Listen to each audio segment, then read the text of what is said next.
around every corner. Nemacolin presents Real Life Magic for guests. Let's go to the hotline and talk to our good friend from the Trib, covers the Pirates, and that would be Kevin Gorman. And Kevin, what did you make of the idea? That they're going to probably send Jack Sawinski down for a little bit of seasoning. Um, you know what I mean? I think he had a spell going into today's game where he was 0 for 27, and I didn't really see what his final total on that was. But obviously, this is a guy who's struggling right now, and he's really struggling on the road, and so it makes sense to me. It makes sense that this is a time for a guy who made a big jump from Double-A to the majors and did really well, but for one, he's going to get a chance to play a little bit more because of the All-Star break coming up.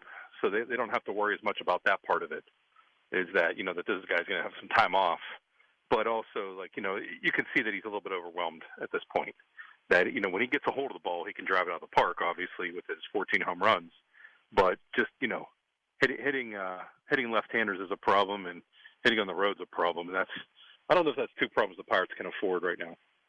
Well, and I think that's going to be the big thing is, if he's 0 for 27. Kevin, do you think, they've had a philosophy, sort of an overall philosophy of trying to give these guys the opportunity to, move through their ranks pretty quickly. They've brought some guys up. Sawinski was one of them. Correct me if I'm wrong, but I don't even think that he played in AAA. So, no. In the grand scheme of things, do you think that if some of the if some of these other guys that were kind of pushed through a little bit quickly, if they falter a little bit, it'll change maybe their philosophy going forward, and they'll be a little slower to bring them up? No, I think the reason a lot of these guys came up was because of the number of injuries. It was almost like you saw Roberto Perez and Yoshi Tsutsugo and Kevin Newman and Ben Gamel and Jacob Marisnik all go on the injured list within a week or two of each other. And, the Pirates really had no choice but to dip into the minor leagues or to try to get some other teams' cast-offs, short of making a trade. And so, they tried the cast-off route with Josh Van Meter has been pretty solid for them. Yu Chang was not. But guys like Sawinski and Bly Madris and Cal Mitchell and Tucupita Marcano are guys who came up and showed that they can play in the majors and that there's a future for these guys. And I think Sawinski probably impressed me as much with his defense and ability to play all three outfield positions, that he has a decent arm, that he has some good speed and can close in on the ball and makes good decisions on how he plays the ball. Those are all things that I like about him, and I think he's a guy who could be a future corner outfielder or even center fielder for the Pirates. So I think they've got a good thing there. Tucupita Marcano has shown that he can play second base or left field. So that's a thing that you look at Madris and Mitchell, and they're both guys that can play the corner outfield. The big question is whether Mitchell has the defense and the arm to play right field. But I think they've got at least a glimpse of these guys, that it doesn't have to be that they come up and stay and you just sit there and withstand the droughts that they go through. Is that they could be in line for some more seasoning. And a guy like Rodolfo Castro is proof of that he came up and was fantastic at the start last year. They sent him back down. Then he came up and played some this year. And then when he started to struggle, they sent him back down again. So I think that's the nice thing, is to have a farm system where you have guys at the Double-A or Triple-A level that are either at Major League ready or close to it. Yeah, and I think that there's, again, I think that sometimes we try and read way too much into all of these things. And it could just be this is how they're going to handle Sawinski, and some of the other guys they'll give a little longer rope to. What are your thoughts on O'Neal Cruz and where he's at in his development so far? Yeah, he made a couple big blunders on the bases today, and getting caught stealing twice. For a guy who has that type of size and speed to get as batted jumps as he got on both steal attempts was pretty poor. And you're going to see mistakes from Cruz. You're also going to see a guy capable, for one. I think he registered the fastest or the highest, miles per hour on a throw. I think it was like 97.8 in StatCast era history, which is dates to 2015. So this is a guy who has a rocket for an arm, He's actually impressed me with the way he's played shortstop and the way that he has the agility to get to the ball, that he's been able to make backhand stops, throw across his body, that he's thrown the ball into the dirt instead of airmailing it. There's a lot of things that I've seen from him that are good, not just the power, off the exit velocity, not just the things that are making headlines, but there's a lot of little things that he's doing. Yet this is a guy who strikes out a lot, and that was the concern with him, was the high strikeout rate and the low walk rate. That there's not a ball that he can't get to, and so sometimes when you see his first major league homer last October, where he went down on one knee and scooped the ball basically off the dirt and hit it for a home run, that shows you his incredible power and his incredible athleticism, the agility that he has at 6'7", 220 pounds to do something like that. But it's also kind of exposes that this is a guy who doesn't really, know a strike zone. It's not that he doesn't know the strike zone. It's that I think he thinks he can get any ball thrown in the general direction, in the general vicinity of home plate. And so he's swinging at pitches that he shouldn't. And that's going to require some plate discipline. I think the big thing that we have to see with O'Neal Cruz is, at this point of his career, I think he's done all that he can do in the minor leagues. I think they don't challenge him much anymore. And I think he's going to have to, learn how to be a more disciplined player, learn how to practice better. And I think a lot of it, the reason I say practice better is not that he has poor practice habits, that I think that he has to develop pro practice habits. I think he has to be a kind of guy who works on his craft as a discipline every single day as a professional, and wants to get better and better and better at it until he perfects it. And that's something that you see guys like Kevin Newman and Ke'Bryan Hayes do, and that's something that I think being around them and seeing their practice habits should rub off on an O'Neal Cruz. So those things. I mean, I think he's a guy who has a ton of potential, and you're going to have to live with some of his shortcomings in the short term. But in the long term, you may have a guy that can play shortstop, possibly other positions, but not only has an incredible arm and hits the ball at incredible velocities. When you see him hitting the ball 110 plus miles per hour exit velocity, that's just eye popping. But I think we need to see the more consistency out of him, and that's the thing that requires patience.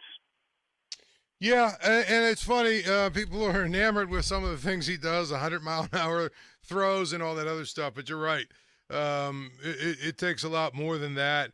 I've sort of theorized, Kevin, that if the team's not close to contending this year, so if you're the general manager knowing that, what would your approach to the trade deadline be?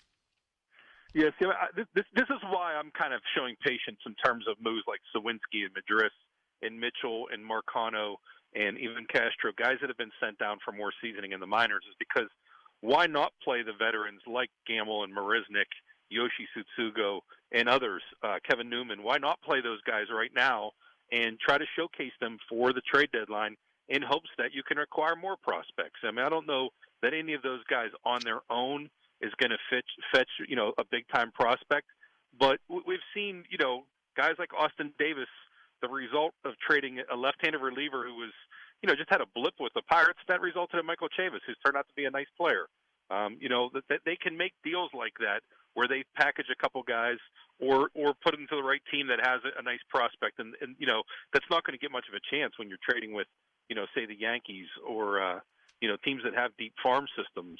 That's why I'm fine with them playing the veterans, and the veterans should be also helping some of those young guys in terms of how to prepare each day for the games. The tough part is when the veterans sometimes lead you into a couple base running mishaps that the seventh inning today was kind of unforgivable for the Pirates, where they had Cruz get caught stealing at second base when they had runners on first and third with no outs, and then Marisnik, when Kevin Newman draws a walk, he thinks it's a strike, and starts heading for home, trying to beat the throw to first base, thinking that Kevin Newman was going to have to, run to first base and they were going to have to throw him out.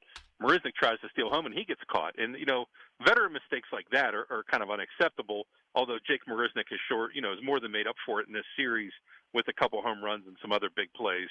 But, those are the types of – that's what you kind of expect from the veterans, is that they're the guys who are going to show the younger guys the ropes on how to prepare every day, how to practice every day, how to take care of your body, and then how to perform in the games. I don't think any of the guys that I mentioned are guys that are going to go somewhere else and be starters And so I don't know that the Pirates are going to get a haul for any of them.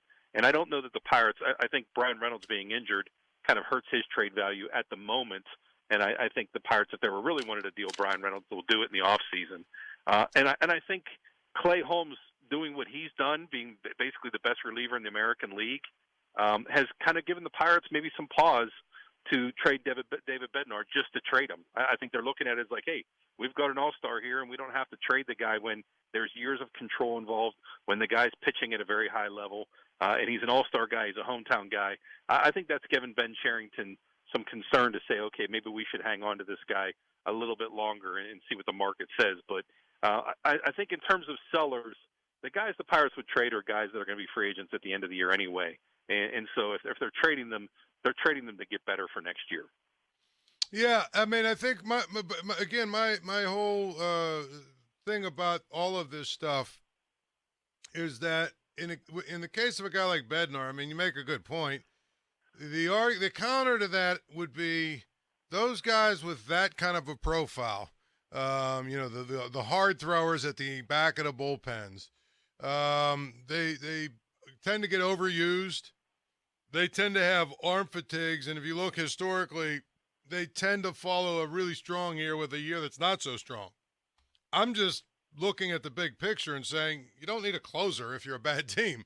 So why not? No doubt. Why not cash in on them now if you can get something really? Obviously you're not just going to give them away, but if there's some contender that comes to you, they're desperate for a closer and they're willing to give you some really good prospects for him. I think you almost have to do it. I don't think there's anybody in the Pirates major league roster or this organization that Ben Cherington wouldn't or shouldn't listen to. I mean, I don't think there's anybody that's untouchable in the Pirates system. I don't think they have like a Julio Rodriguez that they have to like hang on to. I think there's certain guys that you don't want to just give away, and you don't want to trade away too soon. I completely agree with you about the Bednar. The closer is probably the easiest position to replace in terms of what you want to do trade wise. I don't know that you need to hang on to a closer at all costs. I just think that Clay Holmes is a cautionary tale for Ben Cherington. It's one that gave him some considerable thought about like, wow, maybe we gave this guy traded this guy too soon and for too little. Even though I like Diego Castillo, and Hoy Park is a guy that's been a nice stopgap guy if you want to look at him that way. In terms of the closer part of it, yeah, the Pirates have already shown signs that they are willing to wear out Bednar. I mean, he had the 8-out save. He's had a couple of times where he's pitched multiple innings and been a guy who's I think he suffered for it. I think that you saw him go deep into late into games and go multiple innings and then not pitch as well in the ensuing games after that. So that's certainly a concern. And like I said, I don't think there's anybody there that they're not willing to trade. I just think they're not willing to give guys away. Whereas I think when it came to the trades that Ben Cherington made early on, when you talk about Starling Marte, when you talk about Josh Bell, Joe Musgrove, Jamison Tyone, I don't know that the Pirates were commanding the packages in return that maybe they could have if they'd hung on to them a little bit longer and created a demand for them. I think part of that was the Pirates had decided we can't win with this group, and because we can't win with this group, we have to unload some guys and reduce the payroll and figure out a way that we can get some prospects so when we can win, that we have guys who are under control and not about to hit free agency. And so those are things you take into consideration. The flip side of that is it makes you wonder what the Pirates would be like if they were willing to spend and if they had a lineup that had Jacob Stallings at catcher, Josh Bell at first base, Adam Frazier at second, O'Neill Cruz at short, Key Brian Hayes, and an outfield of Starling Marte and a couple other guys. You start to think about Starling Marte and Brian Reynolds, and you think, wow, okay, that team doesn't sound too bad, And if they really want to be big spenders, Garrett Cole and Jamison Tyone in their pitching rotation. Yeah, I mean, you look at it, and Joe Musgrove and Clay Holmes and Garrett Cole, all former Pirates. They couldn't have Cole and Musgrove because one was traded for the other, but they were both. Those three guys I mentioned are all All-Stars, and so people talk about, the Pirates really need to add pitching, and you look at it and you say, well, they had some pitching and they traded it away. So it's kind of one of those damned if you do, damned if you don't. But I think that pandemic season, the 2020 year, when they finished 19-41, I think that told Ben Cherington all that he needed to see. It was like, okay, we're not going to win with this group. These guys need to go, and we need to start all over again and start with young players and build around those young players. And I think we're seeing some signs that the young guys can't necessarily carry this team just yet, but we're seeing some signs that the young players, like a Sawinski, like a Diego Castillo, might be nice pieces if you can build some guys around them. O'Neal Cruz obviously is the big piece, because if O'Neal Cruz can become a star the way the Pirates, hope and have dreamed of, then that changes everything if he's a superstar. Yeah. Well, real quickly before we get out of here, I'm going to ask you a couple of names here, and you tell me if they're still around August 1st or whatever the trade deadline. It's usually around the 28th, 29th, or whatever. I think it's August 2nd. Okay, yeah. August 2nd. We can agree that Brian Hayes will be here. Let's go. Brian Reynolds, here or not? I think he's still here. I think if they trade him, it's in the off season. Vogelbach. He could be the kind of guy that goes if there's a team that needs a left-handed hitting DH. Gamble. I think he's probably more likely gone, just because there's some value in him that he can play all three outfield positions, and he's been hitting and getting on base. He's doing what you want to do for a team that could use a fourth outfielder. If he doesn't get DFA'd beforehand, Yoshi. I don't know that there's much of a trade market for Yoshi. I think Yoshi's one of those guys where we like to say about the Pirates, if you can't play for the Pirates, you're probably heading out to Asia. You're probably playing somewhere in Asia next year. Marisnick. Jake Marisnick, I think somebody could probably find a use for him because of his defense. I think he kind of fits the Dyson mold of somebody who could use a guy who has speed, good defense, and he's played pretty well since he came back from the IL, so that makes him a more appealing trade candidate. Newman. I think he definitely gets traded. I think the Pirates like the versatility that he brings, that he can play second, short, and maybe even left field. But I also think that's something that a contender probably values more than a team that's in third place and a dozen games out of first. Okay, Brubaker. Boy, that's a tough one. If you get to Brubaker and Keller, I think these are guys that at age 27 and 28 should be the guys the Pirates are building around in terms of a pitching staff, and they're coming off their best outings, which makes them more appealing to trade partners. But I also think that these are the guys with years of control. These are the guys that have been homegrown and developed. And if the Pirates want to truly build a pitching staff, you should be waiting for these guys to come into their own instead of them going and flourishing somewhere else. Okay, Quintana. He's probably gone, right? Yeah, I would think Quintana has a lot of trade value, and I think he's the kind of guy you might package somebody else with. He's the type of guy that, for a team that may need a starter down the into games, is showing a lot of control and has had a great bounce back year. He's the kind of guy that could be a starter at the last 2 months of the season and move to the bullpen in the postseason. Crow. Boy, Will Crow's the kind of guy that could possibly be a really good setup man, could potentially be a closer down the road if he can. His thing is that he's really relying on his changeup more than a fastball, and I think you want to see your closer bring the heat. But Crow could probably fetch you something, but he's also the type of guy that you might want to build around. I don't think they're going to be afraid to part with relievers, but he's one that you might want to hold on to. I think if they're looking to relievers, maybe a Dylan Peters might be more the type to be more willing to trade than maybe so Will Crow. Last two real quickly, Bednar and Stratton. I think Stratton's had a little bit of a rough year, but I still think there's value in the sense that he can, like he did the other day, go out there and give you multiple innings. He can work as an opener. He can work as a middle reliever. He can work as a high leverage reliever. I don't know that he's a closer or even a setup guy, but he's a guy who can pitch in the seventh or eighth inning if necessary. So I think there's value in him. I'm surprised the Pirates didn't trade him last year, to be honest with you, when his value was probably at a little bit better of a high. In terms of, you said Bednar, I think Bednar requires a real haul, and I think if you're going to trade David Bednar, you better get somebody really good in return, somebody who's at or near major league level, because you're giving up a guy that Pirates fans have really kind of wrapped their arms around, being a hometown kid whose family's from the Rocks, who lived in Mount Lebanon, grew up in Mars, and embraces everything Pittsburgh, and has that true Yinzer spirit that people just love. So I mean, it's kind of like one of those Tony Pena type trades. Is like, you're going to trade a fan favorite, you better get a good return. He's Kevin Gorman. Thanks, Kevin.